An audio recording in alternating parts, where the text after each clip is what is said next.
When CM Punk lost to The Rock at the 2013 Rumble, his 434-day title reign was officially over. The 434-day reign that featured banger matches, an unexpected heel turn, Paul Heyman becoming his manager, it was a reign where CM Punk beat the fraud allegations and became a legend. But once that title reign was over, thank you for your service, Sergeant Punk, thank you for your sacrifice, but we need you to move aside because it's time for twice in a lifetime. Before you knew it, Punk went from being champion for over a year to out of the title picture to out of the WrestleMania main event. It was back to reality. But luckily, there was still something special that CM Punk could do at WrestleMania. It wasn't going to be the main event, it wasn't going to be a title match, but for many fans, shit, it was just as special. If Punk after his 434-day reign wasn't going to be in the main event, it would only be right that he would attempt to break the streak.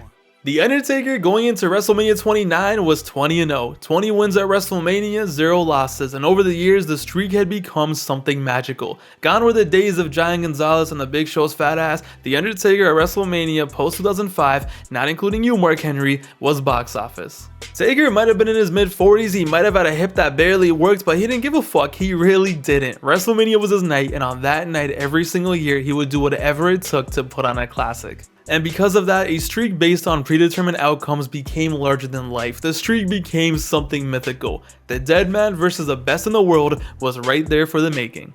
On the March 4th episode of Monday Night Raw, The Undertaker made his return, and after CM Punk won a fatal 4-way, it was confirmed it was going down. Raw went off the air with Punk and Taker staring into each other's souls, pyro going off, lights were off, smoke was all over the arena, and the match that every single fan wanted was set. See, normally that itself would have been the only hype this feud needed. The streak was on the line against the best in the world. Every single fan already knew it was going to be a classic. The story wrote itself, but in 2013, the universe had different plans. Instead, a real-life tragedy would take place and turn what was supposed to be a normal feud for the streak into one of the wildest, hottest, most controversial WrestleMania builds we had ever seen. From urns being stolen, to a family traumatized, to a show-stealing classic match, ladies and gentlemen, The Undertaker and CM Punk WrestleMania feud was absolutely unhinged, and all these years later, it definitely deserves a look back at. Let's get into it.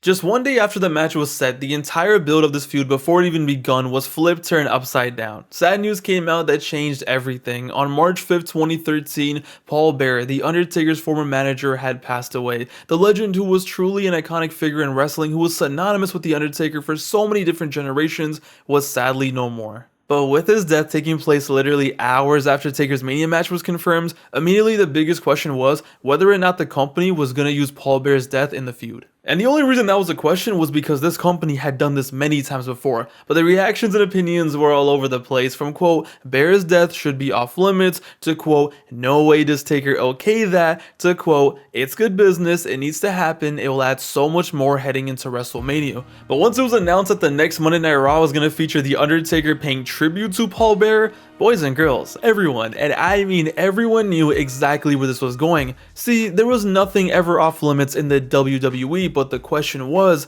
how far would they go? Raw kicked off with this super emotional, super well done video tribute to Paul Bearer. It was beautifully made, so nice to see, and super respectful. This would also be the last time he would be respected during this feud. Undertaker comes out to open the show, the crowd goes crazy, and it's emotional, it feels real. Taker looks visibly sad and shaken up, and he goes in the ring where there's an urn placed, and we as the audience are to assume it represents Paul Bearer's ashes in there, and the Undertaker gets on one knee and pays tribute to his old friend, his true day one OG, and ladies and gentlemen, as Taker does that, right, as Taker pays tribute, as Bearer's face pops up on the Tron, we get one of the greatest transitions of all time. The graphic transitions to Punk's Tron, Punk's music hits, you hear that static, and the crowd loses their mind. Mind you, Taker is still bowing, but ladies and gentlemen, we're on the road to WrestleMania. We ain't got time to pay tribute, we got money to make. This was a somber moment. This was supposed to basically be a kayfabe funeral for Paul Bearer, but this piece of shit just had to crash it. And CM Punk was not only here to piss on The Undertaker's grave,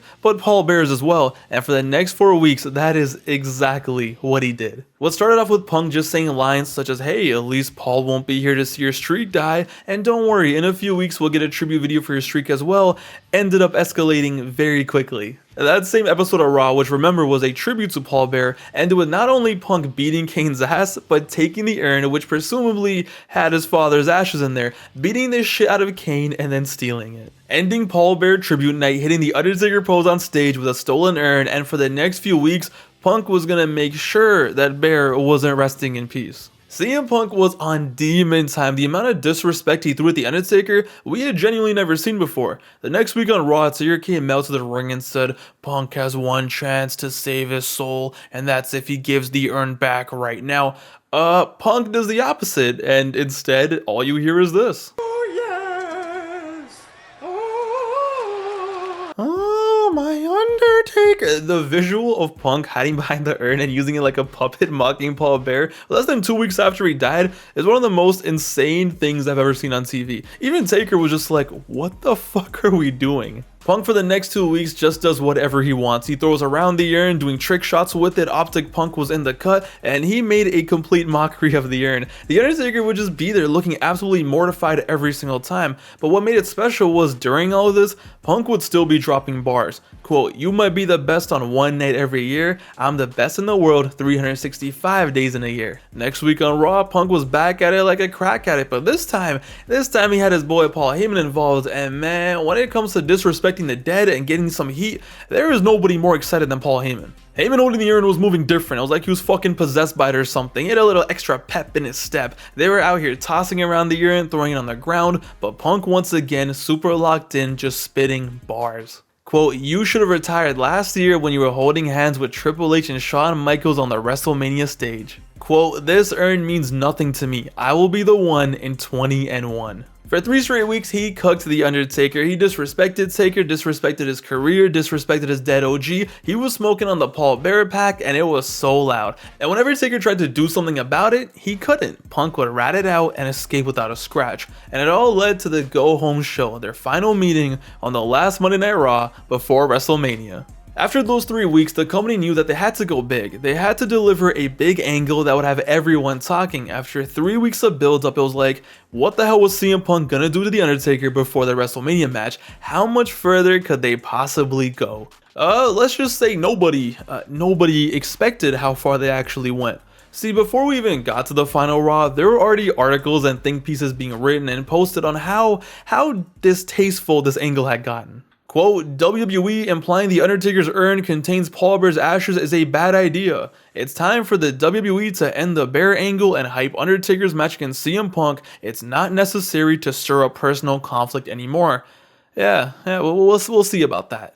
It was Monday Night Raw live from Washington, D.C., the go-home Raw for WrestleMania 29. And to put into perspective how hyped up Punk versus Undertaker was at this point, their segment was going to be the main event. Not Lesnar and Triple H, not Rock and Cena. All eyes were on these 3 men. Well, I guess 4. So after 2 hours and 40 minutes of airtime, it was a final segment of Raw. It was essentially the main event, the go-home angle before WrestleMania to get those final orders in. And out came The Undertaker. Taker looks pissed, he looks angry, looks the most deadly he's looked all month. The real Undertaker was back just in time for WrestleMania. He gets in the ring, grabs the mic and says that Punk decided to make this personal, so Punk is gonna suffer. Taker says that beating Punk is not good enough. The disrespect that he showed Paul Bear will bring Punk much pain. And then Taker says, the streak may end on Sunday, but Punk will never live to talk about it. A cold, menacing promo from the dead man that really sets up and sells their match perfectly. But we all knew this wasn't it. Listen, this was not it. This feud had gotten so personal, so heated, which by the way is impressive when one of the characters is a dead zombie. It wasn't gonna just stop there. And then it began.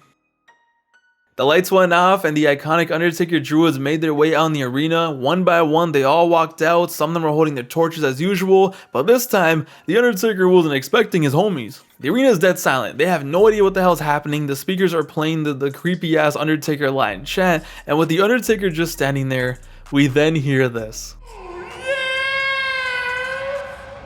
We hear Paul Bear's voice, but this time, boys and girls, Paul Bear wasn't back from the dead. No. Instead, on the stage, you see a different Paul. You see Paul Heyman dressed up like Paul Bear, wig on, makeup and all. He taunts the Undertaker. He has the urn, and at this point, it's on sight for Taker. Taker takes off his jacket, runs to the stage. The commentary is dead quiet. Paul Heyman, the Walrus, doesn't even flinch. He just makes some silly ass faces. Taker rushes to him, but then he stops. And it was at this exact moment that Taker knew he fucked up. Surrounded by these druids, Taker snaps. He starts punching, choking, attacking all the jobbers on the stage. He's looking for Phil Brooks, but Phil Brooks finds him first. CM Punk attacks Taker from behind and proceeds to beat the shit out of him. He hits him with the urn countless times. He's just destroying Taker. Taker is crawling. He's reaching for the urn, but it doesn't matter. Punk is screaming, "It's over, it's over," and he lays out the Undertaker. 6 days before WrestleMania, Taker is cooked. He's laid on the stage. His op is beating his ass with an urn. Paul Heyman is looking like this. GG. And the wildest part, the most fascinating part was the crowd was split. It was 50-50. Half of the audience was chanting Undertaker and half of the crowd was still chanting CM Punk. Listen, 2013 CM Punk had different motion, but what came after this left even the most diehard Punk fans a little shook. With Taker laying there, after Edward Norton beat his ass, Punk opens up the urn, the crowd gasps, and he starts pouring what we are to assume Paul Bear's ashes on the Undertaker. He's throwing it at him, he's rubbing them on himself. This motherfucker had lost his damn mind. Paul Bear's quote-unquote ashes were all over the place. They were on both of them. CM Punk is really from O Block. This was King Von's biggest inspiration over here. And with Raw about to go off the air, he hits him with the Undertaker pose, and Monday Night Raw ends like this. What the fuck? PG era my ass. Dead ops were being smoked, and what was supposed to be the dead man versus the best in the world ended up being this. And to say that the world was shocked would be an understatement. Fans lost their mind. We hadn't seen anything like this in a long time, and everyone had something to say. That it was disgusting, that it was disgraceful, that they wouldn't be ordering the show anymore, that the company went too far. But obviously what was fascinating was, for every person who felt that way, there were others that got that much more excited to watch the show. Yeah, it was disgusting, but can't wait to see the Undertaker beat the shit out of CM Punk. And let me tell you from some first-hand experience, as an edgy 14-year-old at the time, I loved when this went down. I thought this was the greatest angle I'd ever seen. I wasn't even a CM Punk fan like that. But after this, I was like, yo, you know what? Why not have Punk break the streak at this point? I was going to watch WrestleMania regardless, but after this, I was a little extra locked in. You either loved it or you hated it, and the next day, Paul Bear's actual son, not you, Kane, Michael, commented on it, and he said, quote, "If anyone is wondering, yes, WWE did come to us wanting approval for tonight's storyline. The way it was presented to us was okay. Seeing it on screen was a different story. I don't even know what to say." And honestly, can you even blame him? Oh, Elite Wrestling, man, what a strange business. But yeah, just like that, The Undertaker and CM Punk, which like I said was already going to be massively hyped and exciting, became that much more special. A real-life tragedy combined with the company losing their minds and pushing the envelope like it was 1999 made CM Punk vs. The Undertaker the match that everyone cared about. It became common sentiment that maybe Taker and Punk should main event. Fuck twice in a lifetime, fuck Triple H, fuck Brock Lesnar. This should have been the main event. That's how it felt like back then. And it still feels like that. Ashes to ashes, dust to dust, this was the real WrestleMania 29 main event. But after just a 1-month build, the only thing left was to see if the match could live up to the hype.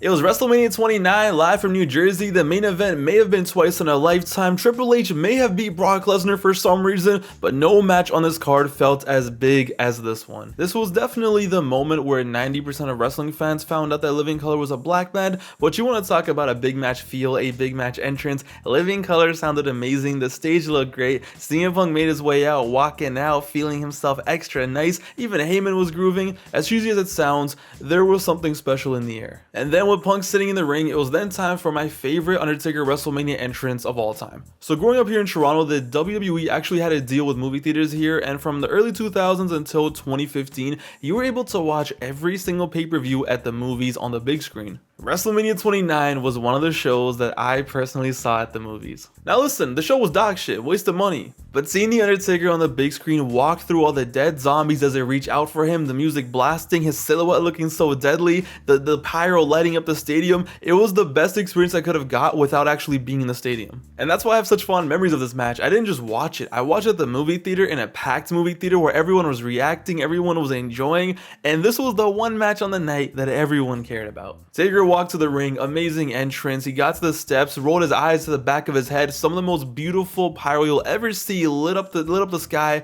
This was the WWE's presentation at its best. The crowd was rabid, once again the stadium looked so beautiful, and well, it was time for a classic. The match pops off instantly. CM Punk bitch slaps Taker, he's running around, he takes control with the purple attire. Punk and Taker were gonna do whatever it took to drop a classic. And what I love about this match is compared to the years before, to the epic HBK and Triple H matches, CM Punk was just here to win. This man had no morals, he had no problem being a rat, he just wanted to win. He wasn't here to aura farm with stare downs and pace around and create cinema. Nah, he was slapping Taker, he was begging for a fight. This was a wrestling match and the crowd loved every second of it. This was good versus evil. And the wild part is, just like the go home show, half of the crowd, if not slightly more, were cheering for CM Punk. And I still remember, even in the movie theater I was in, which was packed, I would say 60 to 70% of the fans were cheering for Punk. And it wasn't because we hated Taker or wanted the streak to end, it was just like, yo, love him or hate him, but CM Punk was so electric at the time, we just had to pay respect for what he was cooking up. Taker took control, but everything changed when CM Punk countered Old School and sat there smiling. And what does this rat do? What does Mr. Vaughn do? He has the audacity to hit the Undertaker with his own Old School at WrestleMania, and you can see in the crowd that they were jumping for joy when he hit that shit. And what cannot be understated is the brilliance of Paul Heyman. Punk is doing his thing in the ring with Taker, right? But whenever you look to the side, all you see is Paul Heyman, dead serious, locked in, just holding up the urn like it possesses some fucking magical powers or something. Who knows what was in there? I doubt Paul Bear's ashes made it to WrestleMania. They're all over Washington, D.C. Paul Heyman was locked in. These two went back and forth. They sacrificed for the industry. Undertaker at the time this match was 48 years old, but Punk was still moving. One of my favorite parts was after dominating the match for a bit, Punk got cocky again and he went for Old School once again, but this time he slips on the ropes, and this image is just so funny. Heyman is like, ah shit. Taker is just eyeing down CM Punk like, yo, you fucking bitch, and he just nails Punk out of the ring. Taker is off a bean, he doesn't feel his hip anymore, so who cares? He's about to sacrifice for the industry that made him, but all I'm gonna say is, ladies, get yourself a man like Paul Heyman, a man who doesn't pay his talent and goes bankrupt, but also a man who will protect you from a suicide dive. At this point, it's like, yo, CM Punk is dropping elbows, Paul Heyman is the difference maker, maybe, just maybe, what if the streak ends tonight? Nah, at this point, I wasn't convinced. I still thought Taker was gonna win, no problem, and I assume that 99.9% of the fans watching thought the same thing. They go back and forth, it picks up, choke slam, snake eyes, Paul Heyman starts hugging the urn even tighter, but business picks up, fellas, when Taker attempts to hit the last right on Punk through the announce table. Crowd begins to stand up, they start cheering, yay, table bump. Punk gets up for the ride, but nah, next thing you know, Taker is on the table, and what does CM Punk do? What does Phil Brooks do? His legacy was on the line, 70,000 in MetLife Stadium, they didn't give him the main event, so what is he gonna do? He's gonna sacrifice and make this the main event. He stands on the apron, every single person in the stadium was on their feet, and boom, flying elbow, absolutely crushing the bro, he almost kills the Undertaker. He almost turns a dead man into a 5-time dead man. Elbows him in the chest, the table doesn't break, but it's fine, there's broken bones for sure. Shit, no wonder Taker couldn't move the next year. Both these men were cooked. Punk hurt his knee by hitting the table, Taker could barely breathe, but it didn't matter, they still had another gear to reach. Taker beats the count out by 1 second, and I'm not gonna lie, I vividly remember this in the movie theater. People held their breath when it was at 9. There were a lot of people, including myself, were like, wait, this is too close. Well, what if he slips? What if he falls? What if Mike Chioda tweaks and says 10 by accident? But Taker gets back in the ring, Punk is about to cry, Heyman is yelling at him, do anything you have to do, which at this point, Punk, honestly, just shoot him, get it over with, but nah, Taker gets him in the Hell's Gate, somehow Punk reverses that into an Anaconda Vice, Paul Heyman is about to have a stroke, and bang, Taker sits up, they lock eyes, iconic image, iconic moment, crowd explodes, and ladies and gentlemen, even rewatching this in 2026, my shirt was off. Chokeslam, no, GTS barely, instead Taker eats the Mickey Mouse GTS, and instead Tombstone out of nowhere, 1, 2, no. CM Punk kicks out the Tombstone at WrestleMania, Heyman starts tweaking, jumping for joy, jaws are on the floor, and the next level is reached. They start trading punches, and it was time for one of the best streak moments ever. The last great streak near fall, it was never gonna reach this level ever again. They're in the corner, the ref is down, Taker grabs him for the last ride, and Heyman the Walrus passes Punk the urn, and just before getting cooked with the last ride, he hits the Undertaker with the urn. And the moment Punk goes for the pin, he doesn't go for a normal pin. No, why would we do that? He goes for the Undertaker pin, and look at the reaction in the background of the fans. Look at this, that will tell you everything you need to know. I thought this was it. Back in 2013, I really thought this was it, because to me, it's like, if the streak was ever gonna end, and if it wasn't the sweet chin music into the pedigree and all that shit from last year, to me it was like, if the streak is ever gonna end, it was gonna be from the urn. Tongue out like Jordan, ref slowly gets up. 1, 2, no. Legendary kick out. Absolutely legendary kick out. And after this, we knew it was a wrap. CM Punk could have jumped into an AC 130, a chopper gonna shop the stadium, but he wasn't winning. He does the Taker taunt, he gets him for the GTS, Taker gets him into a tombstone, CM Punk somehow reverses that like he's 1997 Rey Mysterio, GTS again, no! Tombstone. And simply put, 1, 2, 3, Taker wins and gets revenge for his OG. Listen, 5-star classic, 5-star classic. Words can't describe how amazing this experience was watching this live back in 2013, especially on the big screen, but even now it holds up so well. When I look at my fandom, this is one of the most fun experiences I've ever had watching wrestling without actually being in the stadium for a show. For those 20 minutes, it didn't matter if it was real or fake, but just like the streak made us feel every single year, it made you feel things you didn't even know were possible while watching wrestling. And I love this match. I think it's such a great match. Punk tried cheating, he tried mocking him, going strike for strike, surprise dives, using his manager, hitting the referee, using the urn, and so much more, but it wasn't meant to be. 22 minutes of epicness. I love this match, I love everything about it, from the entrances to the dynamic, the build, Punk attempting everything and anything, Taker turning back the clock. Was it sloppy at times? Yeah, but just like WrestleMania 25, the sloppiness made it better. The botches or the table not cooperating made it better. It made it feel more authentic and real. This was truly the true main event of WrestleMania 29. And I gotta say this was such a refreshing change of pace from the previous 4 Undertaker WrestleMania matches. A lot of people compare this match to the Triple H and Shawn Michaels matches and they're like, oh, this match wasn't as epic as those. But that wasn't the point of this match. See, those matches were different. Those matches wanted and tried to be epic before they even started. This ended up being epic because of the story they told, and the story was a simple good versus evil, a rat getting his comeuppance. Undertaker didn't hit the last ride, he hit 2 tombstones, CM Punk hit 1 GTS, which barely counts as hitting one. There wasn't a finisher spam, there was just a good wrestling match in here. It was good versus evil and good prevailed, and this ended up being the last classic Undertaker WrestleMania match. This was the true end of an era. After this match, The Undertaker would never be the same, and honestly the signs were here. Now that I rewatched this all these years later, I noticed like, oh, he didn't do the Undertaker WrestleMania dive this year. So as much as I want to say after this match, Undertaker would never be the same and Age finally caught up to him, Age had already caught up to him here. It's just him and CM Punk were able to cook up and create magic one last time. And that's, I guess, what makes it special. We know that the streak ended the next year, but on this night, for one more night, he did it again. It's crazy to me how there's a whole generation of wrestling fans that there's probably people watching this right now who weren't old enough or weren't watching wrestling to truly appreciate what the streak was. They don't know how special the streak match was every year, how much of a staple of WrestleMania was, how hyped it was, and that's a shame. Undertaker WrestleMania was that guy. The streak almost became bigger than WrestleMania. And sadly, those wrestling fans are probably never going to be able to experience anything like this again, because what made the streak special was it was all organic. It was never even supposed to become what it became. But yeah, Taker got his lick back for his OG, Paul Bearer was vindicated, he could finally rest in peace, and even though it was only 1 month long, and that's the fascinating part, this was all done in a month, the Taker and Punk feud was awesome. But what a time it was to be alive, the final true classic match of Taker's career, the final true classic WrestleMania Undertaker match, and the last streak match where Undertaker won, as sad as it is to say that. What a time. In the comments down below, let me know what you think of this match. How did you watch it back in the day? What was your experience? Who were you cheering for? And everything else. It's your boy Pav, aka Wrestling Gifts. Thank you guys for tuning in to this 22+ minute video. You guys basically just watched an episode of a TV show. And for that, I thank you. I'll see you guys very soon with the next one. Till then though, take it easy and stay safe out there, guys. Later.